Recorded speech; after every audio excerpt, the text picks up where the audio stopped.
Alright everybody, we're going to see if we can make this thing work here today. Remember we left off on Tuesday talking about the visual system.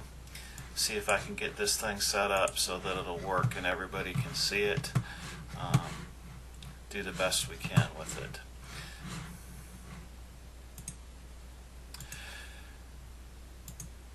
So we left off on Tuesday before the storm talking about sensation and perception, and this is going to be the continuation of that lecture from Tuesday because we missed class on Thursday. This was the stuff that we would have covered in class on Thursday the 13th. So let's kind of go through this. If you have your notes, you can follow along.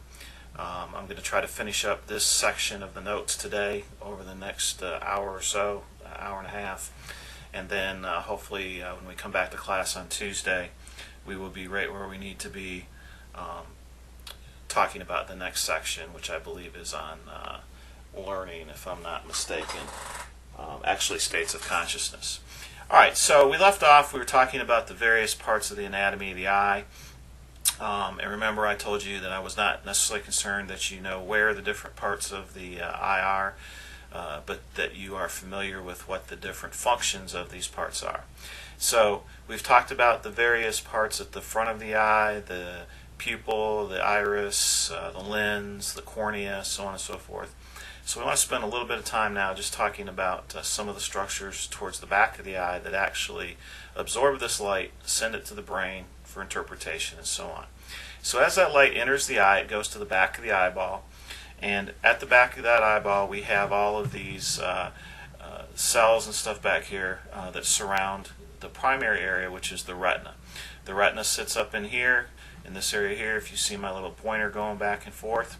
And around that retina, or within that retina, are millions of light receptors that receive the different wavelengths of light that we talked about in our last discussion on Tuesday.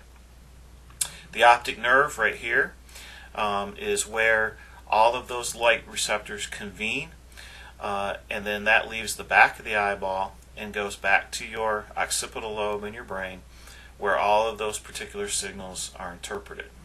So that's kind of a macro view of what it looks like at the back of the eyeball. And if we move forward now, we can look at it microscopically, and we can see that within, here's your optic nerve leaving the back of the eyeball, and that you'll notice all around here we have these receptors to the right and the left, or to the top and the bottom of your optic nerve. And these are either rods or cones, and depending upon which they are, they receive different types of light. Your rods primarily see black and white. Your cones see blues, greens, and reds, or combinations thereof. So your rods are your color sensations, and your cones are black and white. Okay.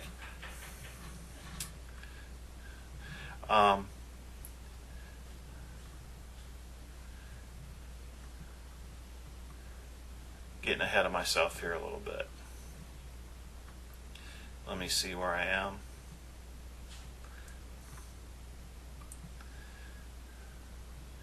Okay, so let me back up a little bit. I may have misspoken on the rods and cones, and we'll come back to that in just a second. I don't want to restart the tape here, so just be patient with me. Anyway, again, where all of those rods and cones come together into the optic nerve is the blind spot. You cannot see anything in the blind spot. There are no light receptors in this space. So there's this little simple test, and I think you have a similar test in your book. I'm not sure it's the Cookie Monster test, but if you hold your book a certain distance away from your nose and you move that book slowly while focusing on this cookie, when that cookie passes in front of the blind spot, the cookie will disappear in your visual field. And what's happening is the cookie really isn't disappearing. What's happening is that when vision, when that cookie passes across this blind spot up here, you can't see it because it's not receiving any signals, or your brain's not receiving any signals telling you that that's there anymore. And of course that works in everyday things too. If we're looking at something and we move slow enough, or our eyes are moving slow enough, or the object's moving slow enough, and it passes in front of that blind spot, it will disappear for a minute. And of course that can have significance in missing something or not seeing something, so on and so forth. Okay? So we can't see anything when light waves hit that point, and as a result, our eyes are always darting back and forth. If you ever have a stare down like we did when we were little, so on and so forth, when you stare down somebody or you look at somebody's eyes, you'll notice that they're constantly dancing back and forth, side to side, up and down, usually side to side though. And what's happening there is your eyes are accommodating for this fact that there's that blind spot. And by moving back and forth real fast, it accommodates for that blind spot. Otherwise, there would be this black spot in the middle of our visual field all the time. And the only reason we don't have that black spot in our visual field all the time is because our eyes are constantly darting back and forth, accommodating for that particular blind spot at the back of our eyes. Alright, so let's talk about the concept of color and color vision. All the colors that we see are a mixture of reds, blues, and greens. Those are the three colors that our eyes and the cones and rods, the particular receptors in our eyeballs back in our retina, have the capability of seeing. The reason we see different colors like purple, orange, yellow, so on and so forth, is because these red, blues, and greens come together to mix together, as you can see up here. When you take, two certain colors, you get yellow and you get purple and so on and so forth. So when we project those three colors together, that gives us those little hues. And likewise, everybody sees these red, greens, and blues differently too, depending on our perception of those colors. So throughout the center of the retina are millions of cones. Each of those receive different light waves. Okay? And it's these cones that determine red, greens, and blues and anything thereof. Okay? So depending on the texture of the object being viewed, the light bounces back to the cones, which will then send the information to the brain for processing, and that's the color we see. So cones in the eye are responsible for seeing color. I think that's the way I said it earlier, but if I didn't, it's cones. Cones are for color, and then your rods are going to be for black and white. All right, your rods in your visual system, they are only responsible for black and white and gray vision. They do not see any color. So for example, this is why when you go into a movie theater or into a dark place, and the next time you do this, try this and you'll actually see that it's the case. When you're out in the dark at night or in a dark place, nothing has color to it. If you look around, you'll notice that everything is gray in tone. It doesn't have color unless there's enough light to reflect that color back to your cones in your eyes. Same thing at night. If you're walking around at night, you'll notice that all of the stuff at night looks gray or black or that type of tone. There's no color to it unless there's enough of those colors and it's bright enough to activate those cones in our eyes. The other neat thing about rods and cones is rods tend to sit to our peripheral ends of our vision, to the sides of our vision, whereas the cones sit more towards the middle. So at night, when we can't see color, our cones tend to turn off, they tend to turn down, our rods pick up, and as a result, if you want to sneak up on somebody, really the best way to sneak up on somebody is from directly in front of them or directly behind them. If you try to sneak up on them from the side, they're more likely to see you because your peripheral vision is more acute at night, because that's where your rods are located, on the peripheral sides of your corneas. Alright, so let's talk a little bit about color defects. Many people have a defect in their eyes called color blindness. There may be someone in our class that's colorblind, depending upon your background and history. most common form of this problem is found in those who can only see in the yellow-blue range, and they cannot see in the red or green color. Now, if you think about that for a minute, that's a pretty significant thing. Okay, think about what do we use red and green for in our everyday life? And if you thought stoplights, you're exactly right. Okay, people who are colorblind often have a very difficult time seeing stoplights because obviously a red light and a green light are key to stopping and going in traffic. People who are colorblind cannot see those colors. So as a result, they have to rely on the brightness of the light to determine whether or not it's red or green. They can't rely upon the color of the light as well as the brightness because they don't have that ability. They can't see the red and green. I had a friend in high school that I went to high school with.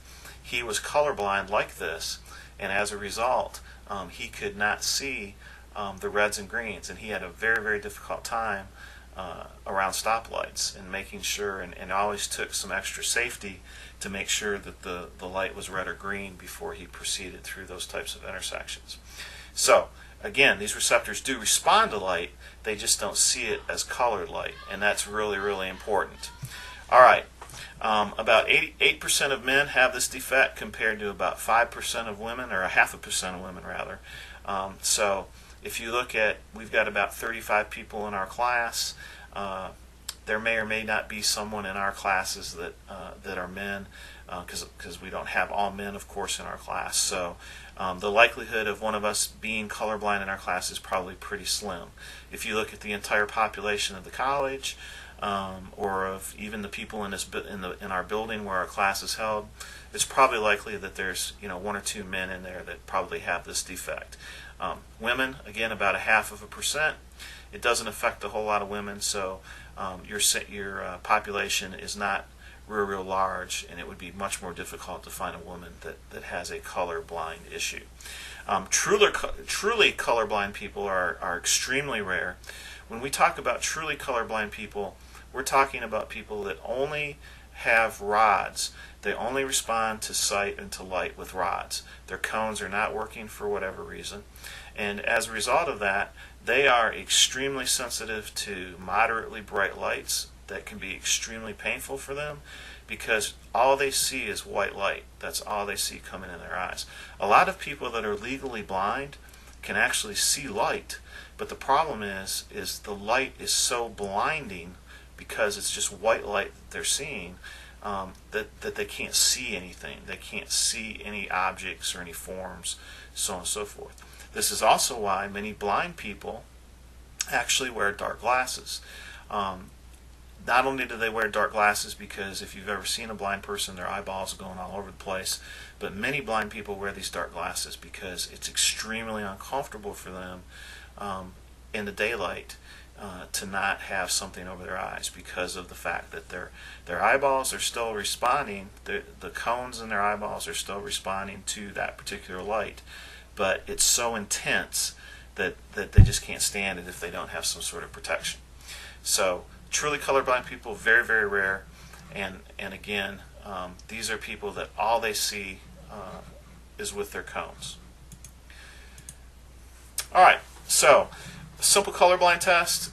If we were to give this, and again, I don't know how well you'll be able to see this on the video here, but people who are colorblind, you should be able to see. If you are not colorblind, you should be able to discern all of the numbers here. This is 58, 18, this is 17, and this one here, I'm even having a little bit of a hard time reading, but I believe that's an E that goes right here. But if you're not colorblind, you should be able to see these. If you were colorblind, you may not be able to see all of these. You may not be able to see one of them, depending upon which spectrum you're colorblind in. So that's just a simple little colorblind test. I think there's an example of that in your book as well. Alright, let's talk about the concept of after images. Just like all the other physical systems in the body, our eyes try to stay balanced. That's called homeostasis. Our body is always seeking a level of homeostasis. The body's perfectly happy the way it is. It doesn't like to be different. It gets comfortable in a particular situation, and it likes to stay that way. So how we resolve that problem, or how the body deals with this when the body goes out of homeostasis, one of the ways is through this concept of after images. If we stare at something for a really, really long time and then look away from it, we will often see that image after we look away. And the reason that that happens is this process called an after image. And generally what happens with an after image is, especially if it's a color image, but it also happens with black and white or grayscale objects as well, when that image goes into our eye and goes back to those rods and cones, there's little color chemicals in those rods and cones that are being used up when they send those color signals to the brain for interpretation. Now, any color that you don't use remains in your rods or cones, okay? Particularly your cones. The rods, of course, with grayscale and black and white, so on and so forth. Now, because the eyes and the cones and the rods need to get back to homeostasis, they need to do something with these unused chemicals in the cones for the colors that you didn't initially see. So what the eyes will often do is, after you look away from something, especially if you look at something that's light colored or whatever, is they will actually burn off those other chemicals in order to allow the eyes to return, or the cones and the rods to return back to a homeostatic state. And that allows for all those color chemicals to restore to equal levels at the same time. And again, it's called an after image. So here's a couple of examples of this. I think they show you some of these in the book. I'm not going to give you a whole lot of time to look at these, but I just kind of want to give you an example of how these look. So if we look at this one here, what I often ask people to do, and if you want to pause the video and try this, you can do this, but what I ask people to do is stare at this black dot right here in the middle of this little color pattern, okay? And you stare in that black dot for about 1 to 2 minutes, and then after you've done that for about 1 to 2 minutes, you immediately move your gaze over here to this black dot on the background of white, and what you'll notice is that these colors have changed to something else. So if you want to pause the video on this particular screen and try that, all you have to do is stare at this black dot for about 1 minute to 2 minutes, and then immediately after that minute or so is up, change your gaze over to this particular spot here and see what happens. And I think you'll be kind of freaked out if you've never done this before. So that's one example of how that works, and just do it and see what happens. Here's another one with the American flag. I think you can kind of figure out what happens here with this one.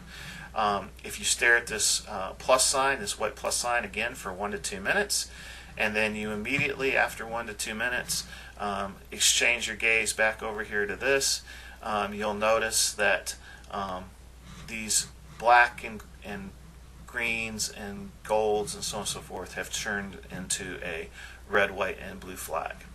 So that's kind of what the situation is with that one. Here's another example. Don't know who that is. You may not recognize who that is, but I think, again, if you were to stare at this particular picture for about 1 or 2 minutes and then immediately pull your gaze over here, you'll see that this individual becomes very apparent and very recognizable to most of you as a very famous person in the history of the world. So that kind of wraps up the vision side of things. Let me pull this particular slide set down, and we'll move on to the next set and see if we can continue to work our way through this particular section of the class. So we're going to get out of here. Check, make sure my video is still recording, which it is, and I hope that all of this is working out. Go back up into here, and then we'll come down here to section 3, which is going to discuss hearing, touch, smell, and kinesthetic awareness. So we've talked about vision, and remember that I said that vision is the most important sense, we're always going to look for that first, and then we will rely on the other senses that we have from there to tell us what's going on in the world around us. So let's move on and talk a little bit about the nature of sound. Now in hearing, which is also known as audition, the energy form is sound waves instead of light waves, which have a much slower range of speeds than light, but move in roughly the same fashion. Okay, so, and I'm sure many of you are aware of that from your basic science in high school and maybe some other college classes and so on. But sound moves at a much slower speed than light. That's why light will arrive oftentimes eons before the sound of something will arrive. Okay? Different sounds vary in terms of pitch, which is how high or low sound is. And going back to the speed again, one of the best examples I've used of this, if any of you are in track or participated in track in the past, one of the things they tell you on the 200 meter run, which starts on the opposite side of the track away from the start and finish line, is that if you're a timer for that particular event, they tell you to watch for the smoke coming out of the end of the gun when they fire the starting gun. If you wait to hear the sound of the gun going off, you'll actually penalize those runners about a half a second or so, because it takes the sound of that gun going off much longer to reach you than it does the vision of the smoke going up. So we always tell people when they're timing at track events, you have to make sure that when you see that puff of smoke go up for the 200, that's when you start your clock, not when you hear the sound of the gun going off. So anyway, back to pitch. Different sounds vary in terms of pitch. That's how high or low a sound is. Okay. For example, most men have a lower pitch than women do. There's no one here but Smith, Wesson, and me. I bet you're dying to hang up and not leave a message. But dying ain't much of a living, boy. So go ahead. Make my day. Shut up! I'm on the phone! I'm sorry. We're unavailable to take your call at this time. Stop hitting your sister! But we'll be spending the day at the art gallery and the opera. If you don't stop, I'll really give you something to cry about. Leave your name and number, and we'll be delighted to get back to you. Get in the car! Okay, so there's two examples. We had Clint, a nice low-pitched voice, a nice male voice, and then our really obnoxious woman leaving the message on the voicemail about leaving a message for her because she was trying to do some other things. So again, men tend to have a lower pitch, women a higher pitch. Interestingly, as we age, men's pitch may actually get a little bit higher, and women's pitch may get a little bit lower. And if I was in class, I would ask you to explain to me why that is. But since we're not in class for this particular lecture, I'll just explain that has to do with the fact that our hormones change over the years. Women tend to get more testosterone as they grow older. That causes their pitch to go down. Men tend to lose testosterone as they get older, and as a result, their female hormones go up a little bit, and their voice may actually become a little bit higher in pitch as they grow older, as the estrogens pick up rather than the androgens. Alright, sound also varies in intensity, or how loud it is. Intensity is measured in terms of decibels. Most humans begin to hear sounds at about 10 decibels, which is right down here. At the bottom end of this green scale here is what's comfortable to human beings, okay? As you start to get a little bit louder, things start to become a little bit annoying, and so on and so forth. Anything above 130 decibels is painful to a human being. It causes actual physical pain to most human beings, and it will damage the ear, the inner ear nerve receptors that process that sound and send it to the auditory nerve. So if you look here, a busy residential road, if you think of like Business 17 in Myrtle Beach, or Highway 501 through downtown, or Business 501 through downtown Conway, or the bypass through Conway, those areas, or even out here on 501 in front of the college, you're looking at about 80 decibels right there. Common decibel speech, conversational speech, about 70 decibels. quiet office or a classroom about 50 decibels. Then you get up here, airport about 110, so on and so forth. So you can kind of see the nice little range here of the decibels that we can hear. And again, just like vision, some animals can hear better than us because they have different range of abilities within their auditory nerve and their auditory system to hear. We go between about 10 and 130. All right, another important thing, ear size really makes no difference in how well we hear. A lot of people think that the bigger the ear, the better we hear. That is not the case at all. It's ear shape that makes the difference.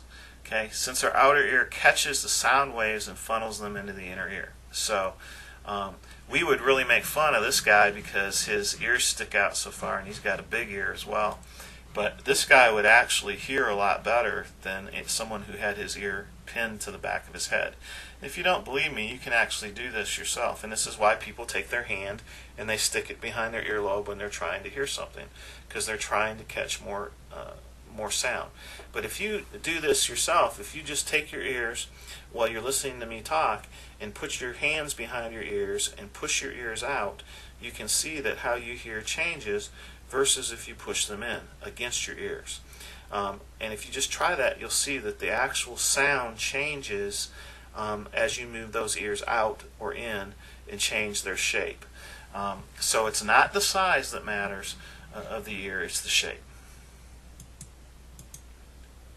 Okay, so let's talk a little bit about the sound pathway. Sound waves enter the ear. When sound waves enter the ear, they first strike the eardrum, which sits right here. Okay, and again, I'm not particularly concerned about you knowing where things sit, but what they do.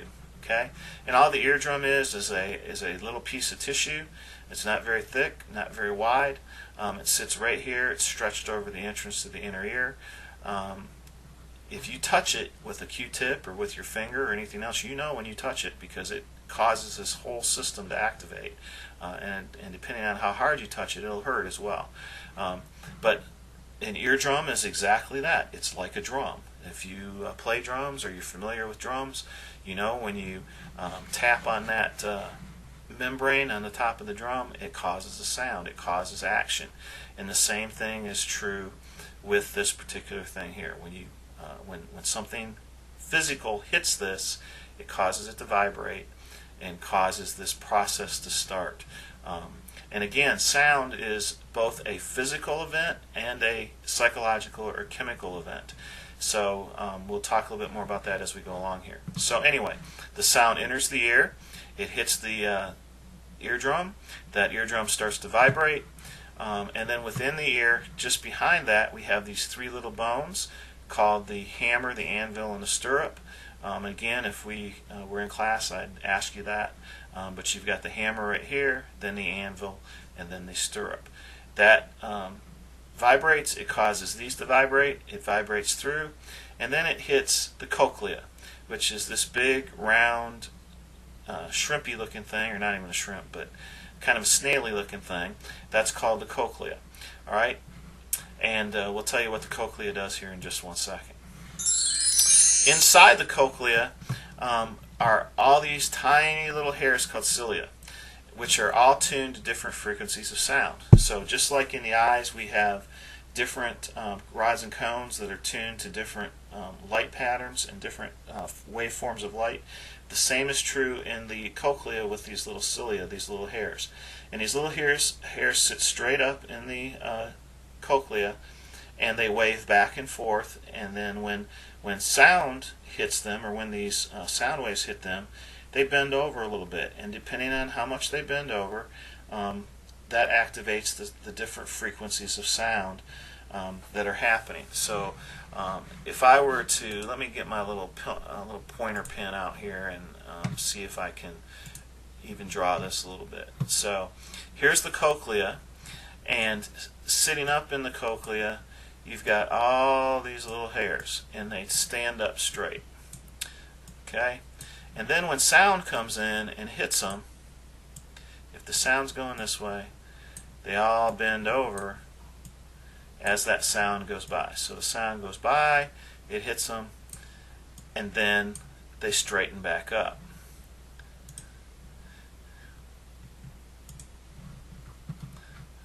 Let me see if I can erase this now.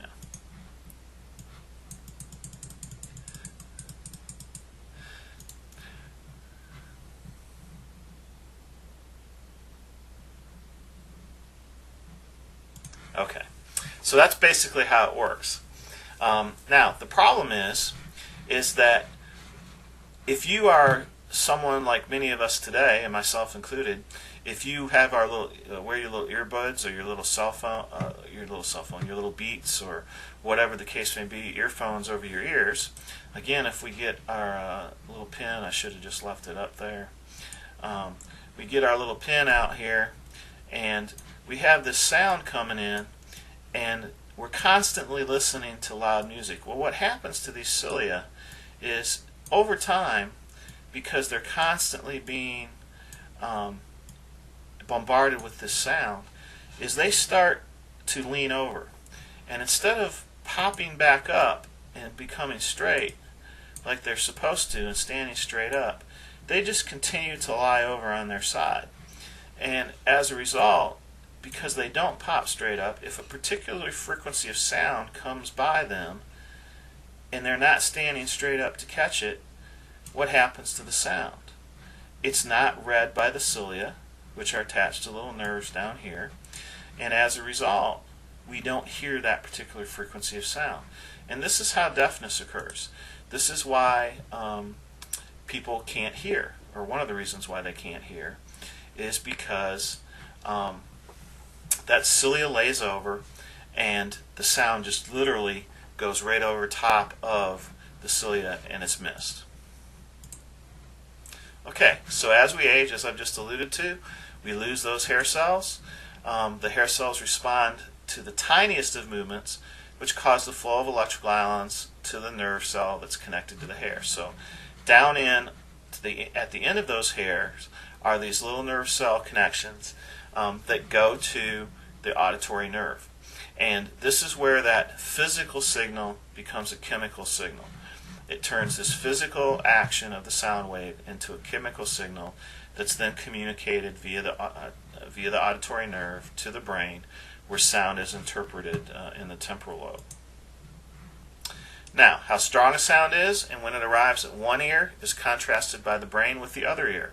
And that's what allows us to determine what direction a sound is coming from. So again, if you only hear out of one ear, if you're deaf in one ear, one of the deficits that you're going to have, or one of the things that you're going to have a very, very difficult time doing, is determining where a sound is coming from. Because the brain relies on both ears to compare and contrast one ear to the other to determine which side the ear is coming from. And that's also a quick little way that they determine how well a child is hearing or an infant is hearing when they first do these tests with infants. They use these little clickers. They'll click on one side of the ear and see if the child turns to that side. That tells them that they are hearing with both ears because the child is turning towards the side where the clicker seems to be coming from, and vice versa on the other side. Alright, sound, just like vision, can have strong psychological implications. For example, some hearing cells specialize in order to recognize certain sound patterns. This is how we recall a person's voice, or how a baby recognizes its mother or father's voice even when it's been tape recorded, or why we may get grossed out or laugh when we hear certain sounds. For example.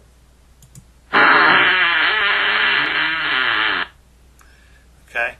I won't play that again for you, but that for most people would elicit some sort of psychological reaction. Some of you may have just been horrified by hearing that. Some of you may have started to giggle or laugh. Regardless of what you did or the response that you had, that was a psychological response to that particular situation. So that's what we're talking about when we talk about having a psychological implication.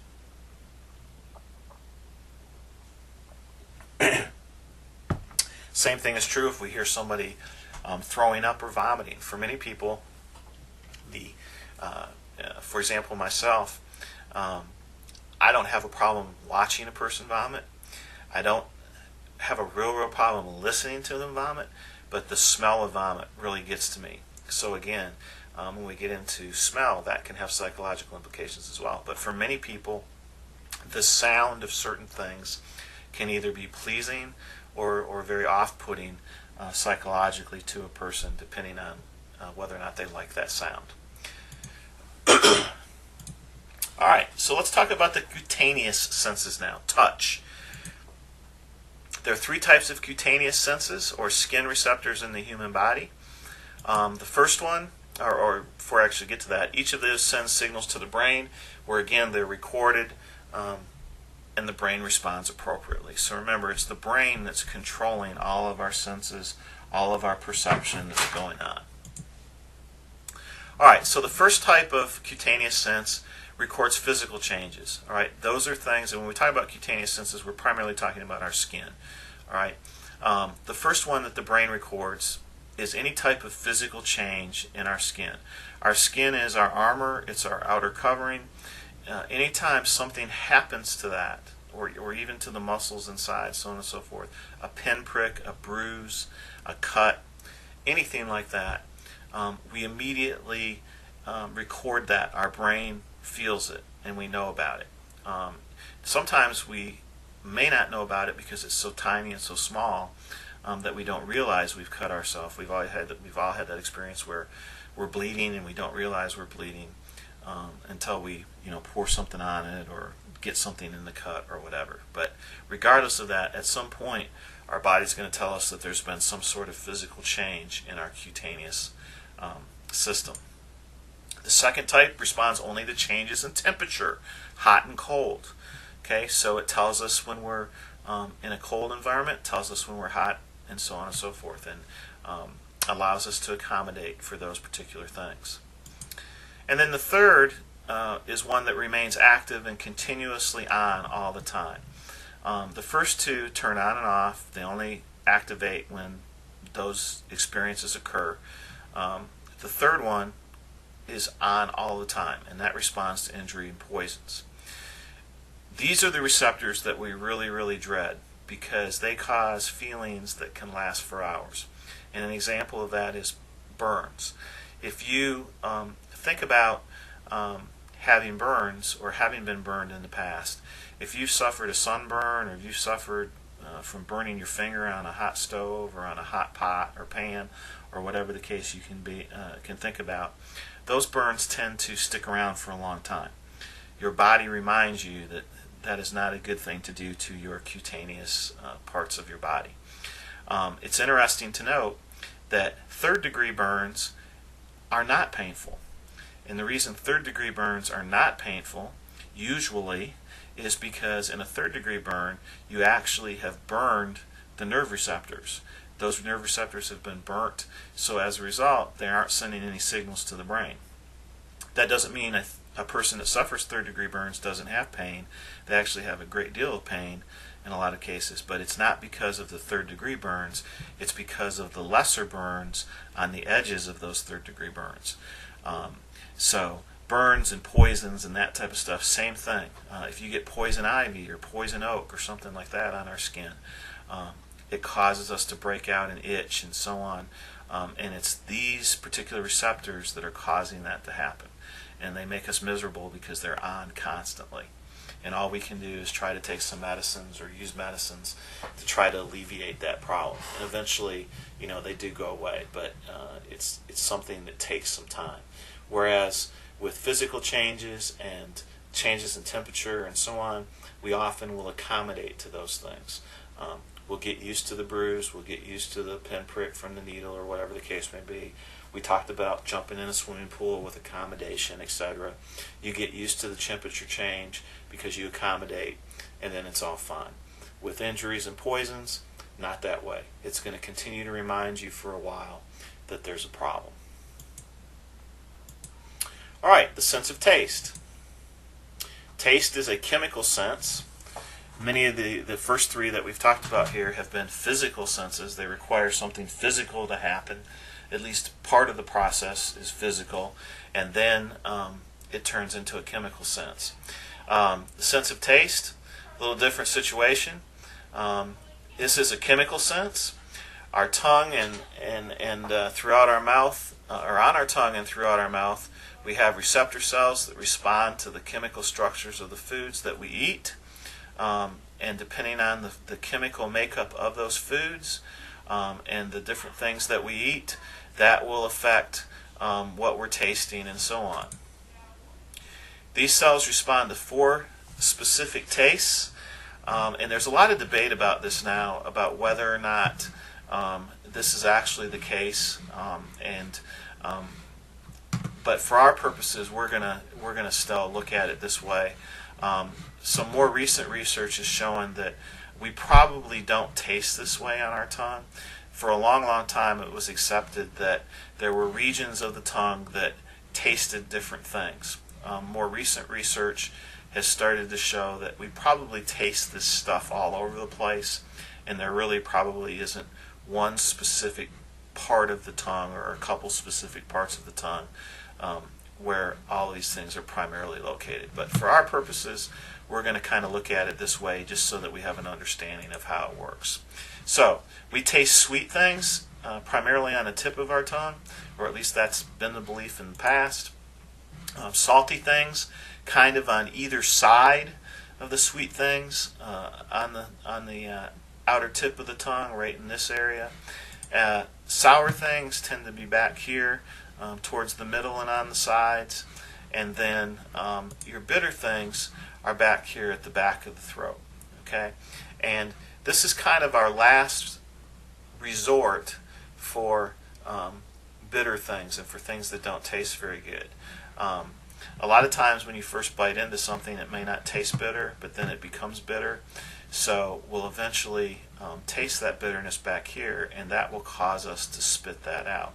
A lot of medicines are bitter because they're just bitter, because they don't want people to take them that shouldn't be taking them, and those that should take them, obviously, you want to do that. If you've ever taken BC powder or something like that, powderized aspirin does not taste very good. You got to have a special personality to do that. But those are the 4 primary tastes that we experience on our tongue. All right, newborn babies have a natural attraction to sweet and salty tastes. As we grow and as we mature through time, our sense of taste changes. And at some points in our life, we like certain foods, we like certain tastes, and at other times in our life, those tastes change. So when you look at a newborn baby, they have a natural attraction to sweet and salty tastes. And this is why breast milk, for example, is extremely sweet. I doubt many of you have gone around and tasted a woman's breast milk before.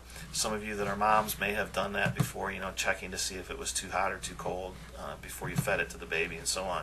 But breast milk is very sweet. Even if you use formula, baby formula, you'll find that it has a lot of sugar in it. It's very, very sweet. And that's for 2 reasons. Babies need a lot of glucose to develop and grow. But also, they like it. It's sweet. They'll drink it. It encourages them to eat. So again, this ensures that they seek their mother's milk, which is sweet, and also salt, which is necessary for survival. Remember that calcium, sodium, potassium, those types of things are all very, very important to the functioning of the nervous system. And when we have this little infant baby, his brain's growing, his nervous system's developing, the body needs all of those particular different chemicals and different things in order to allow for a healthy development of the neural system. Babies also have a natural dislike of things that are sour or bitter. Okay, and again, in class I'd ask you why this is. Think about that. Why would babies have a natural dislike for things that are sour and bitter? Hopefully you're thinking in your mind that it prevents them from putting things in their mouth that they could poison themselves with, and that's exactly one of the reasons why. It's a little inborn genetic protection mechanism to keep babies from putting things in their mouths that they shouldn't be putting in their mouths, poisons, so on and so forth. Remember, babies are all about being oral.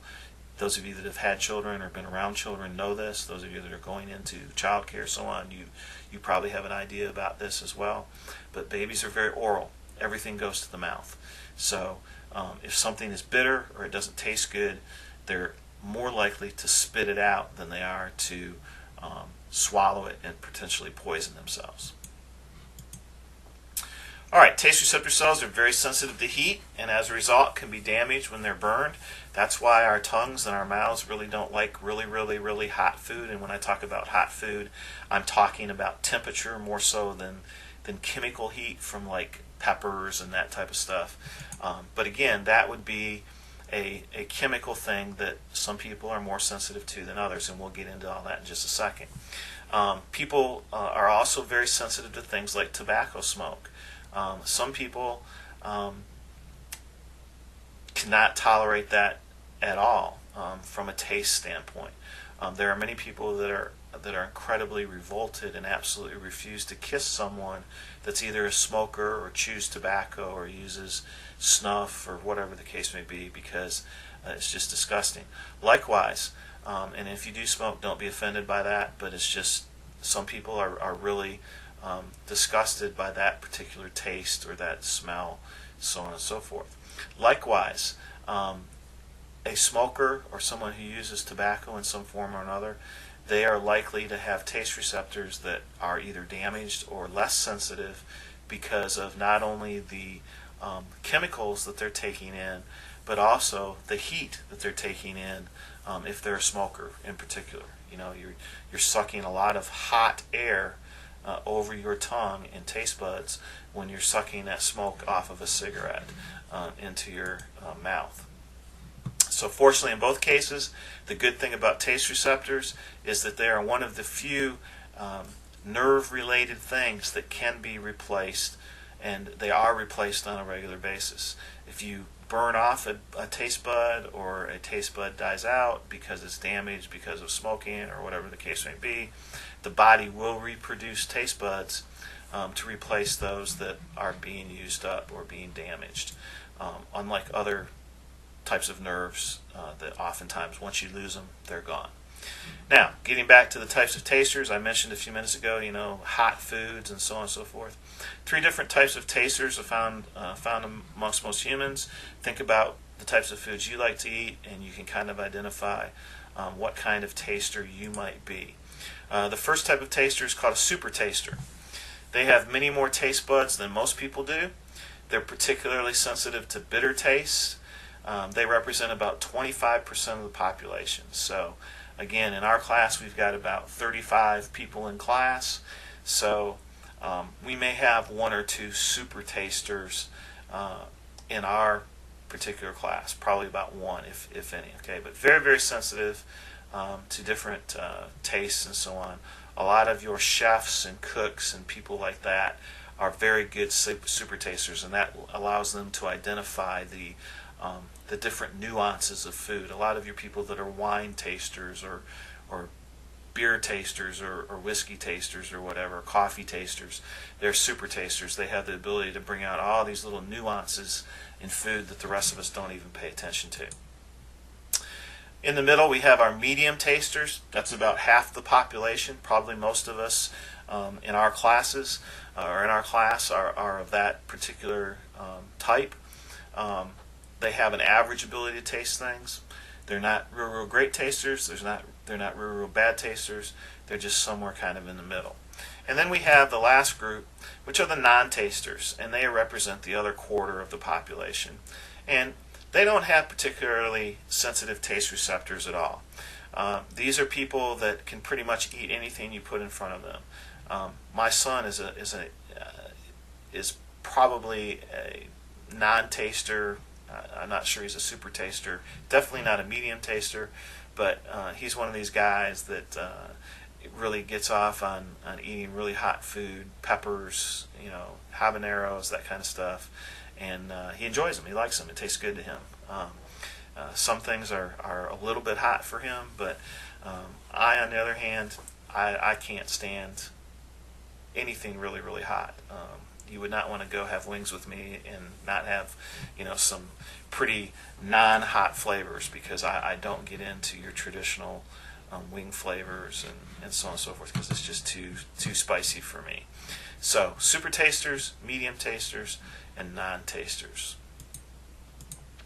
All right, so as we age, our ability to taste does go away as our taste receptors become less sensitive, kind of similar to the same type of situation when we talk about hearing. Those cilius lay over when we're talking about hearing. The more we age, they don't stand up as much anymore. Same thing with taste.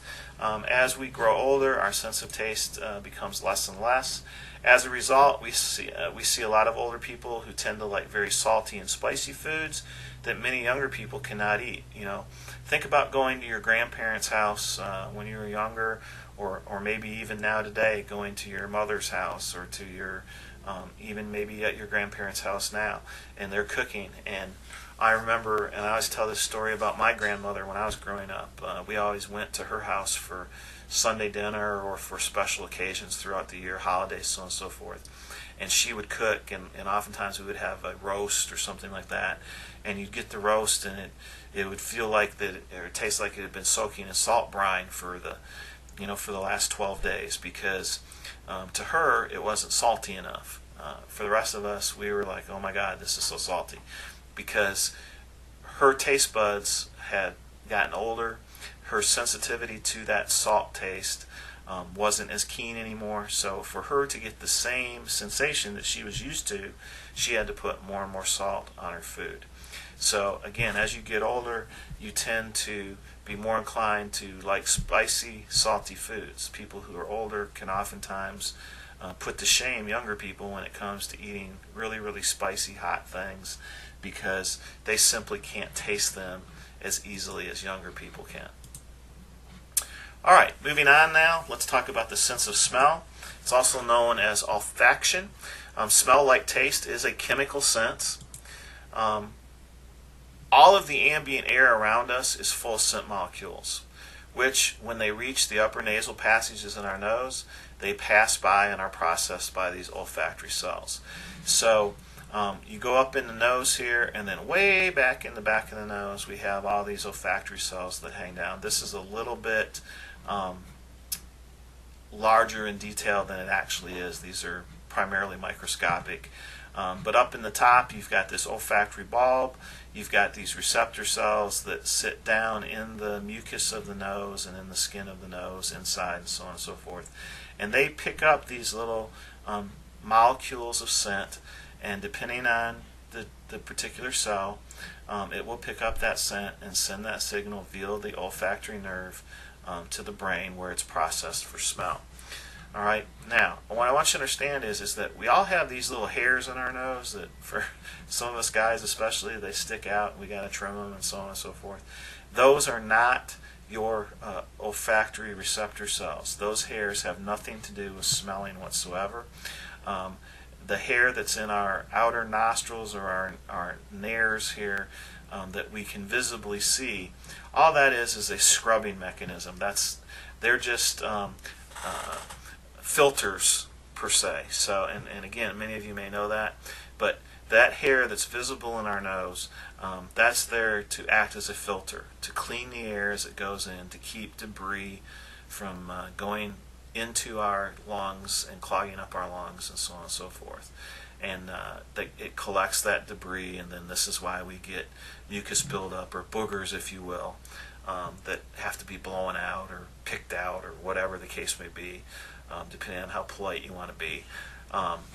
But these olfactory cells sit further up, back up in here, in this area of the nose and the nasal system.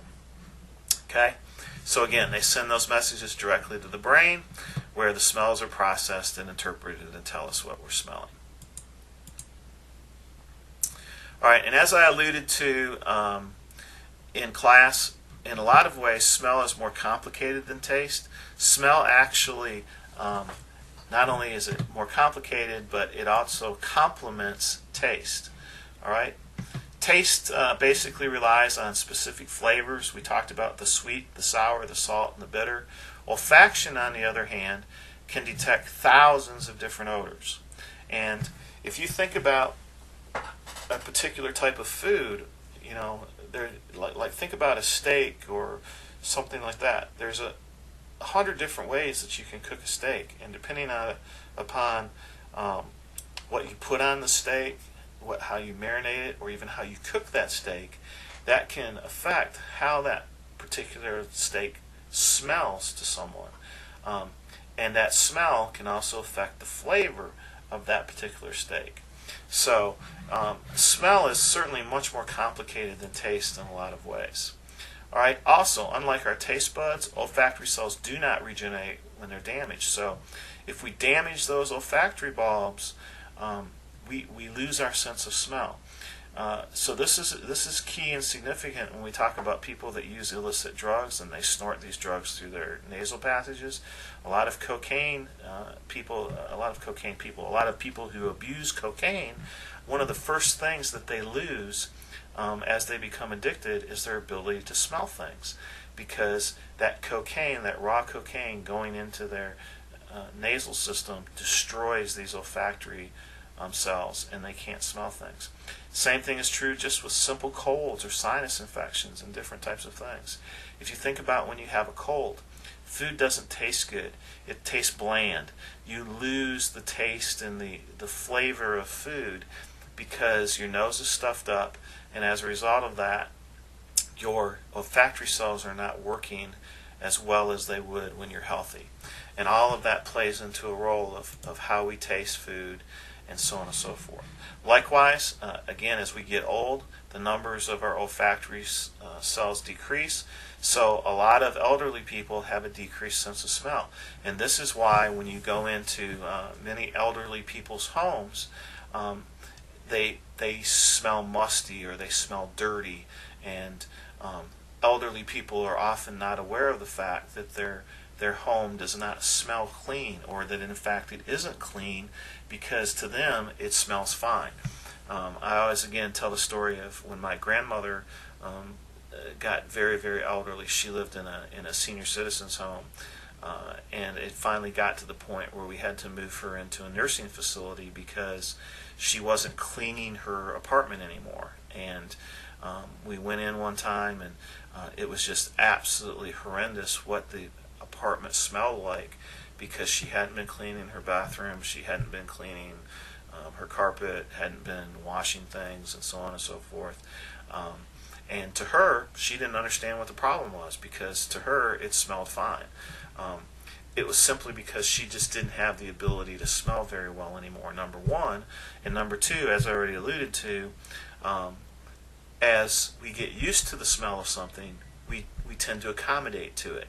So if you're an elderly person living in your home and you never leave your home, you become accommodated to the particular smells of your particular home. And as a result, when someone comes in that isn't there all the time, they immediately pick up on those issues and those problems. So that's important information to remember and be familiar with. All right, so also, as I've already alluded to, taste and smell interact to produce flavor. This is why, again, when we have a cold or our nose is stuffed and so on, food tastes bland. We can also cause the same phenomenon to happen if we simply pinch our noses when there's something that we have to eat that we don't maybe like to eat. We've all seen this picture before. Again, if you have children, you may have seen this before. You may have done this growing up. When we have to eat medicine or eat food or medicine that we don't like, a lot of times we'll pinch our nose so we don't at least have to smell it, and it changes the taste of it. Likewise, appearance, texture, and temperature of food is also extremely important in the process of taste and smell. We talked about that in class the other day. Oftentimes, presentation for a chef or for a cook is just as important as the food itself. If something looks good in presentation, someone is more likely to eat it if it just doesn't look very good in presentation. So taste and smell work very, very closely to one another. In my high school class, we often do an experiment where I actually demonstrate this. I wish we had time to do this in class, but we don't. I'll take some volunteers, and we will blindfold them. We'll plug their noses, and we'll actually feed them various samples of different foods and ask them to identify what the foods are that they're eating. And it's very interesting that probably about half to 3/4 of the time they can't correctly identify what it is they're eating simply based upon the texture and so on when they don't have their eyes and they don't. Alright, we're going to pick up here. We ran out of video on the other one, so we're going to pick up from this spot, and then we'll try to get this finished up here in the next little while. We left off, we were talking about the sense of smell on the other tape, and so now we'll continue on from there. And we were talking about the interaction of flavor and taste and so on. Okay? So hopefully that was covered enough that you were able to get it. So let's move on from there and talk continuing about our sense of smell. And we do want to point out that smell is probably the most animal-like of our human senses. Odors are generally very hard to define using words. If you think about this, think about a particular odor and then try to describe that in a word, okay?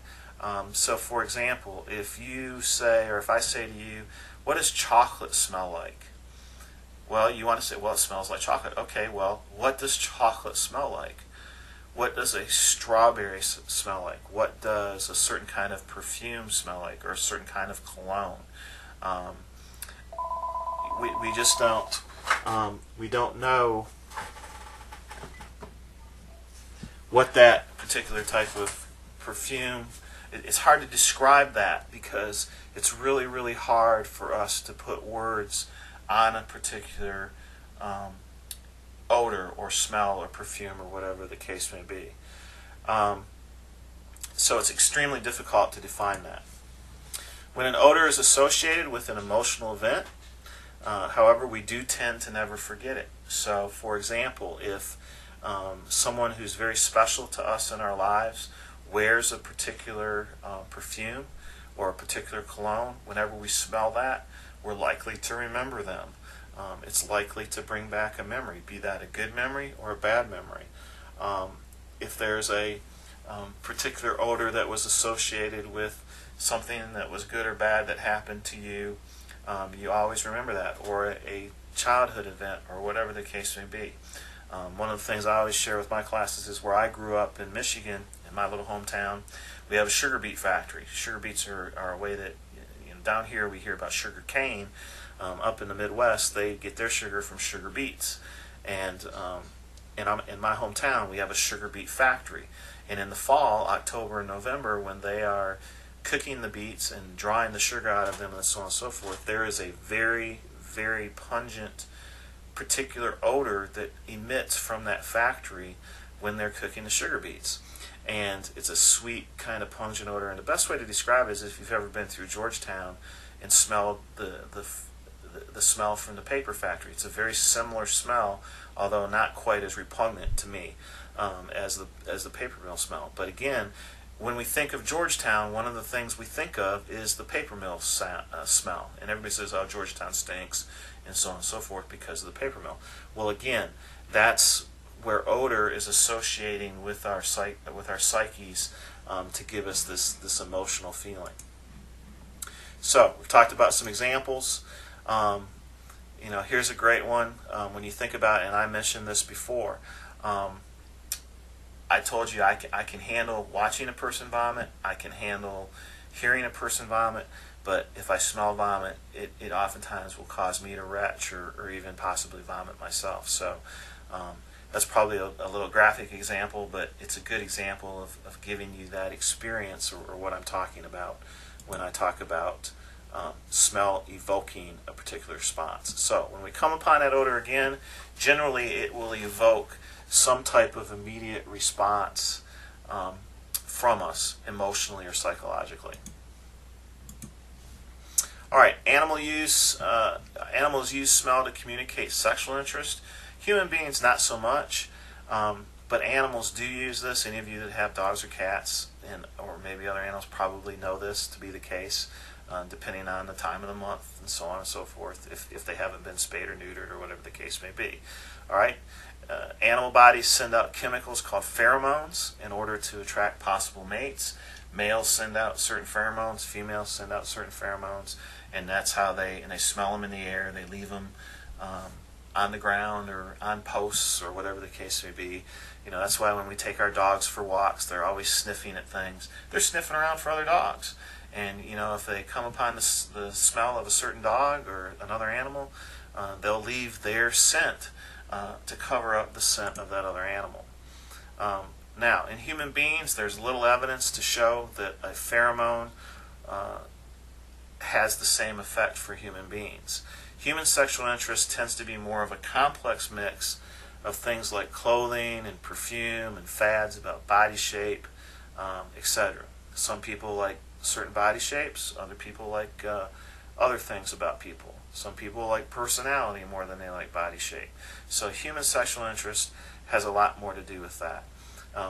Guys, some guys like girls with big boobs, some guys like girls with smaller boobs or chests.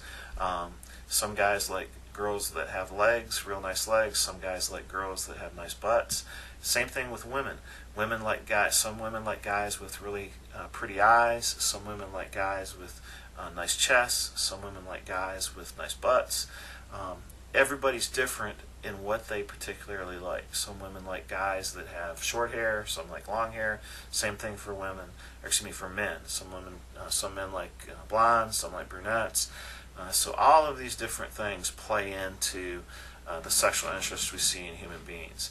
It has a lot less to do with the pheromones we're giving off to the opposite sex. There is no evidence whatsoever that musk perfumes make a man or woman more attractive to the opposite sex. So these perfume manufacturers and cologne manufacturers would have us believe that if we buy their musk perfume, that makes us more sexually attracted to the opposite sex. In reality, probably all it does is keep others away. I remember flying out west one time on a trip. This lady sat next to me, and she was wearing one of these musk perfumes, and my God, she had so much on. By the time we got, I think I was flying to Seattle at the time from Detroit, and by the time we got to Seattle, 6 hours later, I was almost sick to my stomach because it was so disgustingly odorous. So probably in a lot of ways that stuff has more of a problem or more of a negative effect on people than it does a positive effect.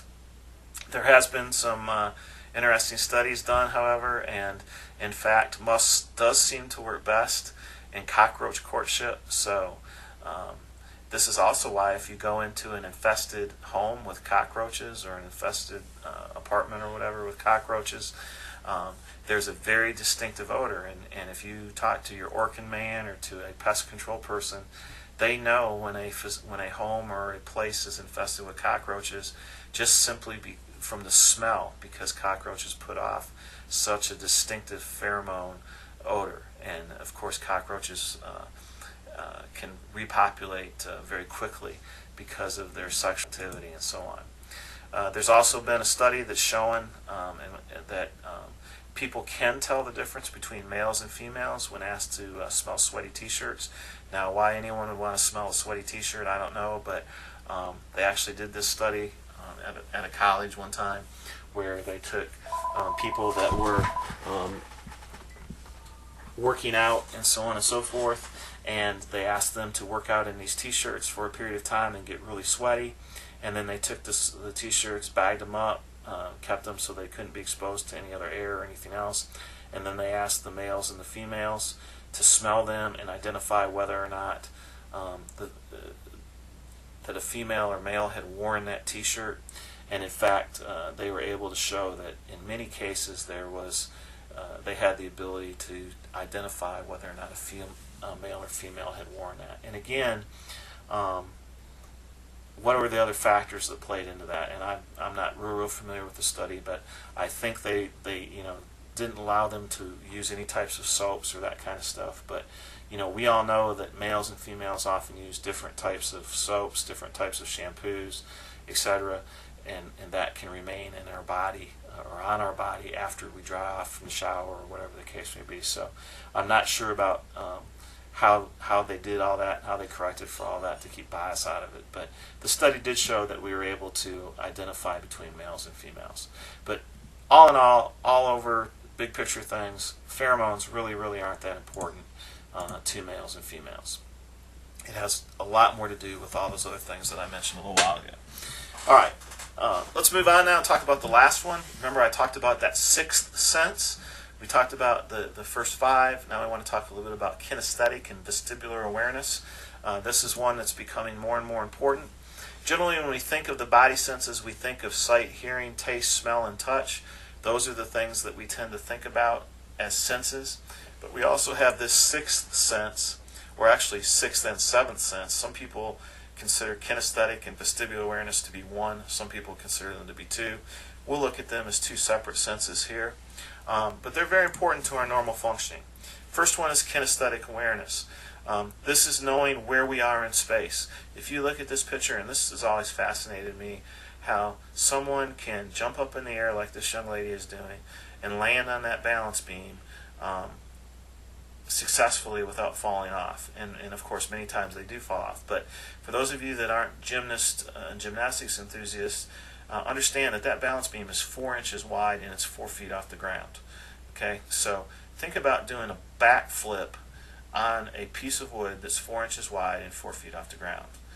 And not only doing backflips, but a lot of times going up and doing, somersaults in the air, doing all kinds of crazy things, and coming down and landing on that little 4-inch piece of plank and being able to stay up there and stay balanced. It's because of their kinesthetic awareness that they're able to do that, and that's why they're world-class athletes, because their kinesthetic awareness is so good that they're able to do that.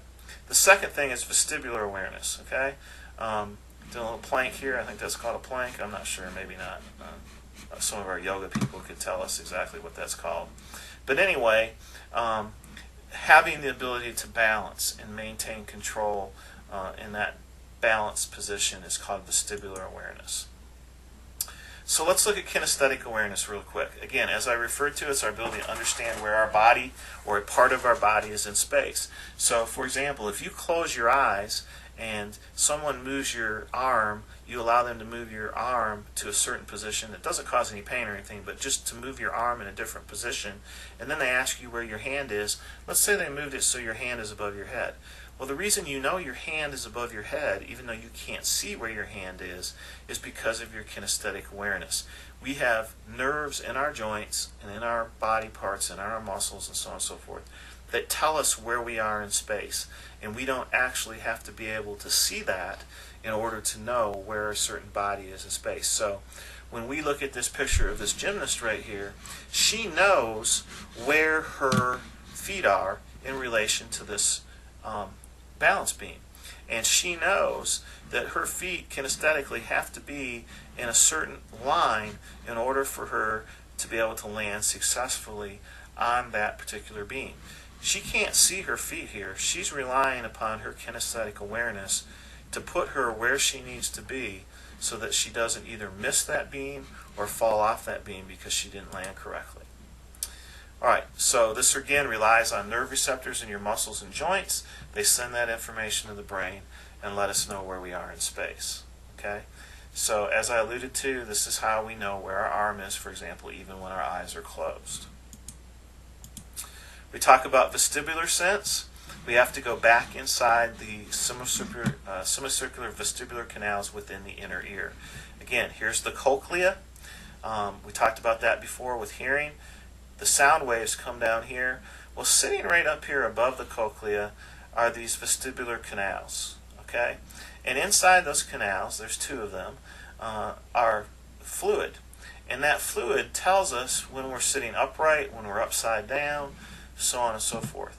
It gives us our sense of balance. It gives us our sense of relation of where our body is in relation to and in orientation with overall space, with the earth, so on and so forth. It tells us when we're upside down, when we're right side up, so on.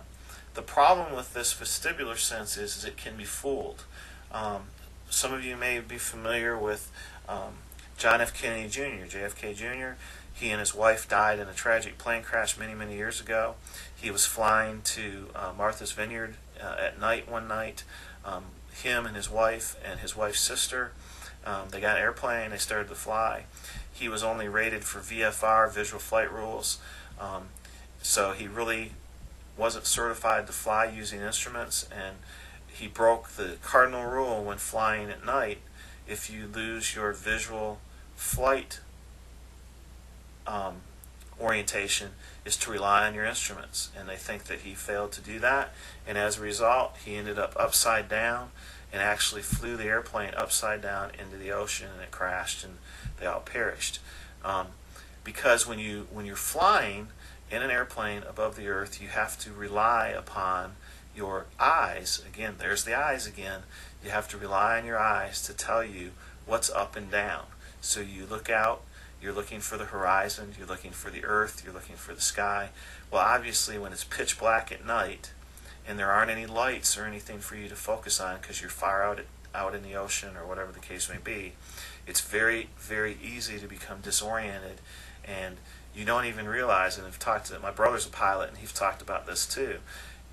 Many times pilots don't even realize that they're upside down because they're strapped so tightly into their seats in the airplane that they don't realize that they've actually tipped upside down because they lose this vestibular sense of being right side up, upside down, so on and so forth. And my brother has even talked about, he flew off aircraft carriers, talked about airplanes oftentimes when ships have been blacked out or nearly blacked out because of wartime and so on and so forth.